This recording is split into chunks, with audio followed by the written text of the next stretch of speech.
Hi my lovely sisters. இந்த வீடியோவில் ஒரு செல்ஃப் கேர் பற்றியும் வீட்டில் இருந்தே நம்ம எப்படி நம்மளை க்ரூம்டாக வச்சுக்கலாம் அப்படிங்கிறத பற்றி தான் பார்க்க போகிறோம். ஹவுஸ் ஒய்ஃபாக இருக்க நம்ம நிறைய நேரம் எல்லாரையும் பற்றி அதிகமாக யோசிப்போம். பட் நம்மளை பற்றி நமக்கு என்ன வேணுங்கிறத பற்றி யோசிக்கவே மாட்டோம்.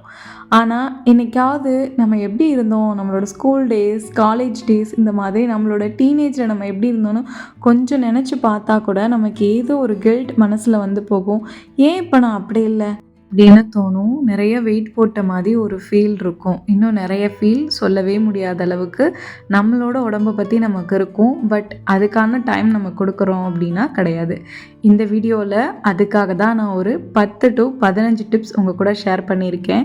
ஃபுல்லாக பாருங்கள், உங்களுக்கு வீடியோ பிடிக்கும், புரியும். இதிலேருந்து உங்களுக்கு ஏதாவது ஒரு சின்ன மாற்றம் கிடைக்கும்னு நம்புகிறேன். டிப் நம்பர் 1, மார்னிங் ரொட்டீன் எப்படி இருக்கணும் அப்படின்னா, காலைல எந்திரிச்சோன்னே ஃபோனை எடுக்காதீங்க. கொஞ்ச நேரம் ரிலாக்ஸாக அந்த நேச்சரை பாருங்கள், எப்படி இருக்குது.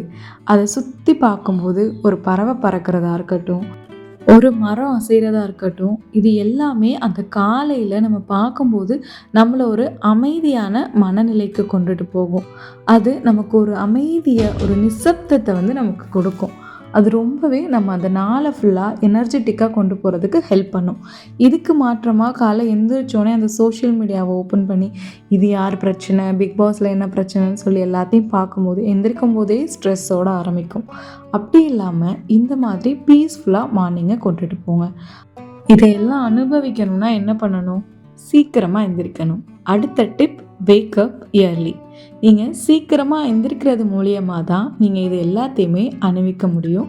ஸோ ஒரு அரை மணி நேரம் முன்னாடி, எப்போ எந்திரிக்கிறதுக்கு ஒரு அரை மணி நேரம் முன்னாடி எந்திரிச்சிட்டிங்க அப்படின்னா உங்களோட வேலைகளை பார்க்குறதுக்கும் சரி, இந்த மாதிரி நம்ம மனநிலையை அமைதியாக வச்சுக்கிறதுக்குமே ரொம்ப ஹெல்ப் பண்ணும்.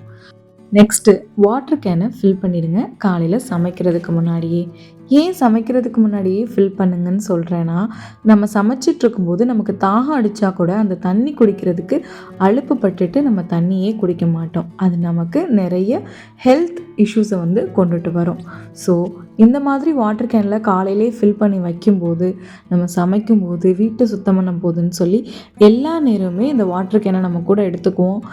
வாட்டர் கேனை ஃபுல்லாக ஃபில் பண்ணதுக்கப்புறமா காலையில் எந்திரிச்சோடனே ப்ரஷ் பண்ணிவிட்டு கொஞ்சமாக சுடு தண்ணி ஒரு செம்பில் குடிங்க. எதுக்காக அப்படின்னா, இது வெயிட் லாஸுக்கு ரொம்பவே ஹெல்ப் பண்ணும், டைஜஷனுக்கும் ஹெல்ப் பண்ணும். ஒரு நாளைக்கு 2-3 லிட்டர் தண்ணி குடிக்கும்போது நம்மளோட ஸ்கின் வந்து ரொம்ப க்ளோவாக இருக்கும். தலைவலி, டயர்டு எல்லாமே கம்மியாகிற மாதிரி இருக்கும். நீங்கள் வெயிட் லாஸில் இருக்கீங்க அப்படின்னா அதில் கொஞ்சமாக தேன் சேர்த்து கலந்து குடிச்சிங்க அப்படின்னா உங்களுக்கு வெயிட் லாஸ்க்கு இது ரொம்பவே ஹெல்ப் பண்ணும். சேம் டைம் நம்மளோட மீலையுமே நம்ம கொஞ்சம் பார்த்து சாப்பிடும்போது வெயிட் இன்னுமே நல்லா லாஸ் ஆகும். என்ன தான் இருந்தாலும் ஒரு நாளைக்கு நம்மளோட வெயிட்டுக்கு ஏற்ற மாதிரி மினிமம் 2 to 3 லிட்டர் வாட்டர் வந்து கண்டிப்பாக நம்ம எடுத்துக்கணும். அதுதான் நம்ம உடம்புக்கு ரொம்ப நல்லது. நிறைய ஹெல்த் இஷ்யூஸ் வராமல் நம்மளை வந்து ப்ரிவெண்ட் பண்ணும். அதுக்காக தான் எடுத்துக்கிறோம். இன்னொன்று, நம்மளோட ஸ்கின்னை ரொம்பவே க்ளோயிங்காக வச்சுருக்கோம். அதில் நம்பர் 1 எது அப்படின்னு பார்த்தீங்கன்னா தண்ணி தான். நம்ம அதுக்கப்புறமா அது மேலே எது அப்ளை பண்ணாலும் அது ஒர்க் அவுட் ஆகாது. தண்ணி அதிகமாக குடித்து இன்டேக் நல்லா எடுக்கும்போது நம்மளோட ஸ்கின்னில் அது அப்படியே ரிஃப்ளெக்ட் ஆகும். அடுத்து, avoid comparing Instagram life versus real life. நம்ம நிறைய பேர் என்ன பண்ணுவோம் அப்படின்னா, யூடியூப்பில் வர கப்பல் பிளாகராக இருக்கட்டும், இன்ஸ்டாகிராமில் நம்ம பார்க்குற நம்மளை இன்ஃப்ளூயன்ஸ் பண்ணுறவங்களா இருக்கட்டும், இவங்க எல்லாரையும் பார்த்து நமக்கு ஏன் இப்படி இல்லை, நம்ம ஏன் இவ்வளோ ப்ரொடக்டிவாக இல்லை, நம்மளோட லைஃப் ஸ்டைல் ஏன் இப்படி இல்லை, நம்மளோட வீடு ஏன் இப்படி இல்லைன்னு சொல்லி ஒன்று பற்றியும் அவ்வளோ கவலைப்படுவோம். பட் ரியாலிட்டி என்ன அப்படின்னா, நம்ம வாழ்கிறது தான் உண்மையான வாழ்க்கை. அவங்க எல்லாமே கேமராவுக்கு பின்னாடி ஒரு வாழ்க்கை இருக்கும். பட் அந்த கஷ்டத்தை பெருசாக யாரும் காட்டுறதே கிடையாது. மோஸ்ட்லி சந்தோஷமாக இருக்கிறத மட்டும்தான் ஷேர் பண்ணுறாங்க. ஸோ எல்லாரோட லைஃப்பும் சூப்பராக இருக்குது, நமக்கு மட்டும் சுமாராக இருக்குன்னு சொல்லி நீங்கள் எதை பற்றியுமே ஃபீல் பண்ண தேவையில்லை. நம்மளுக்கு கடவுள் கொடுத்துருக்க இந்த வாழ்க்கை அது நமக்கானது. அதில் நம்ம எப்படி இம்ப்ரூவ் ஆகணும் அப்படிங்கிறத பற்றி தான் நம்ம பார்க்கணும். அடுத்து, சிம்பிளாக நம்மளை க்ரூம் பண்ணிக்கணும். பிள்ளைங்க ஸ்கூலுக்கு போனதுக்கப்புறம் நைட்டியோடையே இருக்காமல் நம்மளுக்கு பிடிச்ச மாதிரி நம்ம ஏதாவது ஒரு ட்ரெஸ் வந்து போட்டுக்கணும். கண்டிப்பாக நைட்டியை அவாய்ட் பண்ணிடணும். ஏன்னா நைட்டி எப்படி இருக்கும் அப்படின்னா நம்மளை ஒரு ஸ்லீப்பிங் மூடில் ரொம்ப இப்படி சோம்பலாக பார்க்குறதுக்கே டயர்டாக, கிட்ஸ் எல்லாமே அம்மா எப்போவுமே இப்படி தான் டயர்டாக இருப்பாங்கிற மாதிரியும் அந்த நைட்டி வந்து நமக்கு ஒரு ஆக்வர்டான ஃபீலை கொடுக்கும்.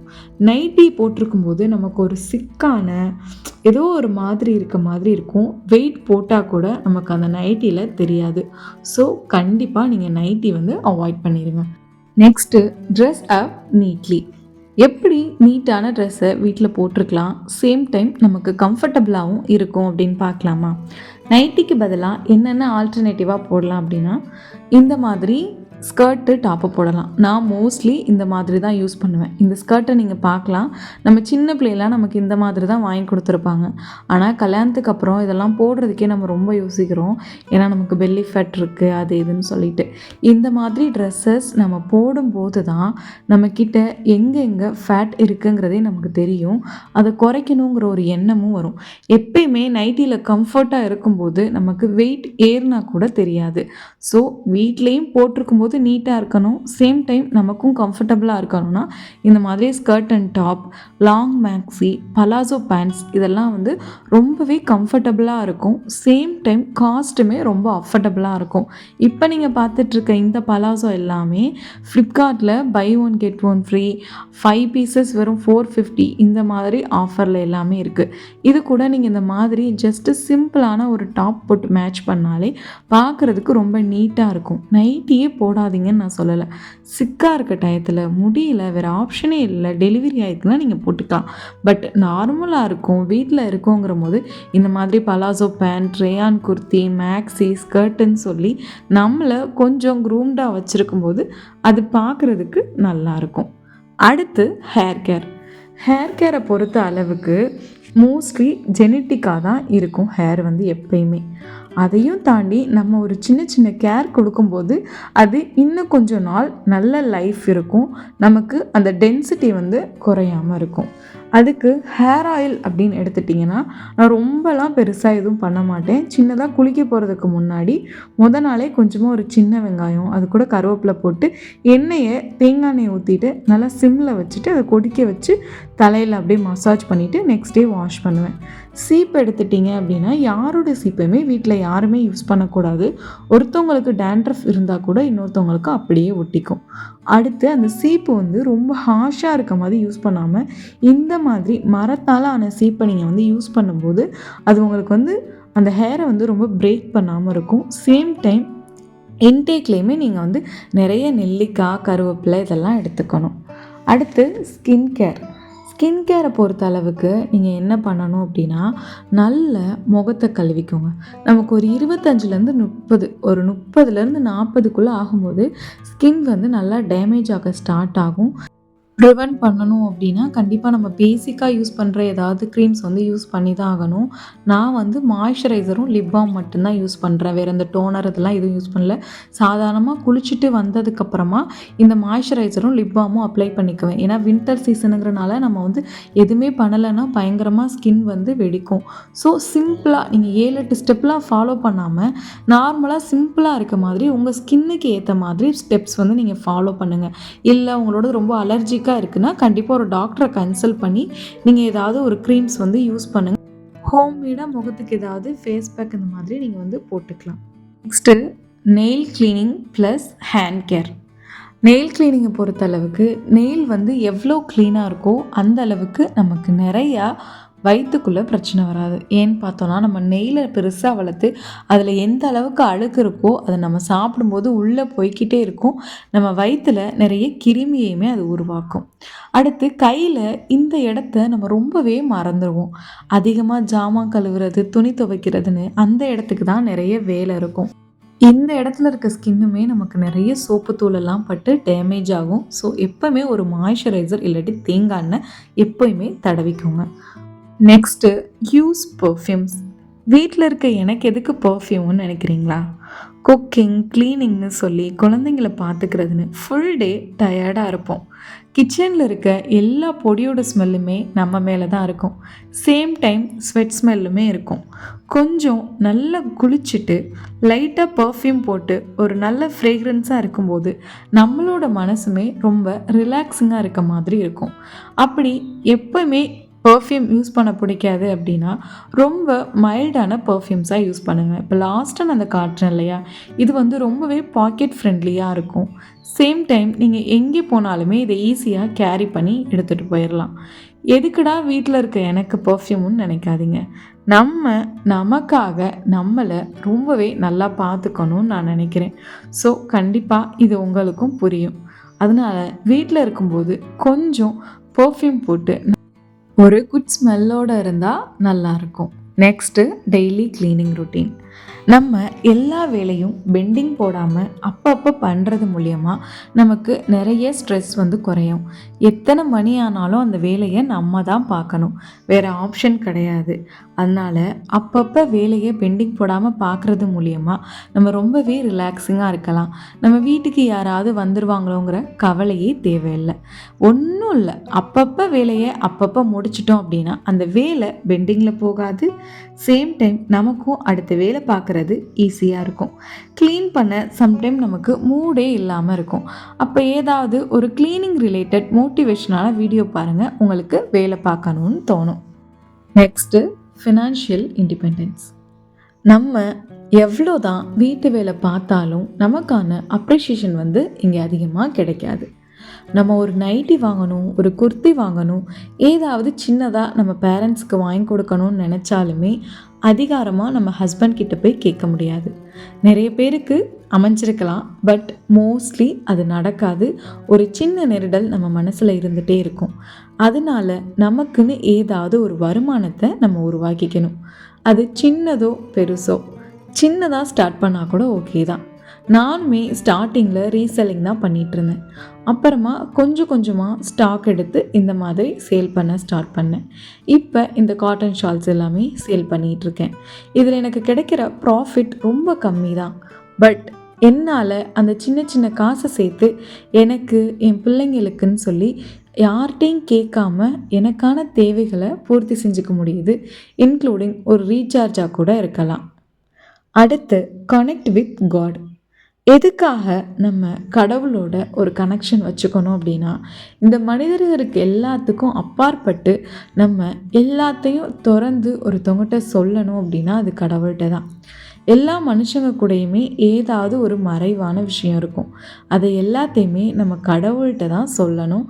அப்படி ஒரு கனெக்ஷன் இருக்கும்போது தான் கடவுள் எல்லாத்தையும் பார்த்துப்பார் அப்படிங்கிற ஒரு எண்ணமே நமக்கு வரும்.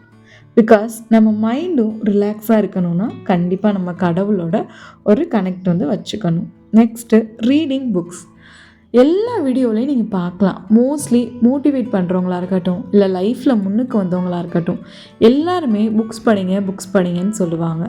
எதுக்கு அப்படின்னா, நம்ம அதிக நேரம் ஃபோன் பார்க்கும்போது நம்ம தலைக்குள்ளே ஏகப்பட்ட இன்ஃபர்மேஷனும் இன்னொருத்தவங்களோட வாழ்க்கையும் தான் நம்ம மண்டைக்குள்ளே இன்ஃப்ளூயன்ஸ் பண்ணும்.